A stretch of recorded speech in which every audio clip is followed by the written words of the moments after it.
እሺ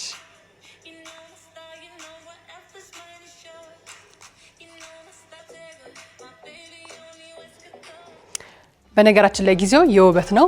ሰዎች ራሳቸውን ለማስዋብ ብዙ ነገሮችን ይጠቀማሉ። ነገር ግን ለውበት ብቻ ተብሎ ጥርስ በዚህ መልኩ መሞረድና ዳሜጅ መደረግ የለበትም። ጥርሳችን ማሳመር ሊያስፈልግ ይችላል ወይም ደግሞ ሊያምር ይችላል። ነገር ግን ጤነኛ ጥርስ ይዛችሁ በዚህ መልኩ ጥርሶቻችሁን እያስሞረዳችሁ ጥርሳችን አሳመረን ብላችሁ የምታስቡ ሰዎች በጣም ተሳስታችኋል። ለምሳሌ አንድ ሰው ጥርሱ ዲስከለር ያደርግ ይችላል ወይም ደግሞ በተለያየ ምክንያት ከለሩ ተበላሽቶባችሁ ሊሆን ይችላል። በዚህን ጊዜ ጥርሶቻችሁን ነጭ ማድረግ ከፈለጋችሁና ማሳመር ከፈለጋችሁ ቪኔርን መጠቀም ትችላላችሁ። ሁልጊዜ እንደምመክራችሁ ጥርሶቻችሁን የሚያክል ጠንካራ ነገር ሊኖር አይችልም። ስለዚህ የጥርሶቻችሁን ጤና መጠበቅ አለባችሁ። at the same time በቬኒር ወይም ደግሞ ውጭውን ብቻ ነጭ ማድረግ ማሳመር ትችላላችሁ። እንደዚህ አይነት ህክምናዎችን ወይም ደግሞ እንደዚህ አይነት መረጃዎችን ማግኘት ከፈለጋችሁ ናታናል ዴንታል ክሊኒክ ብቅ በሉ።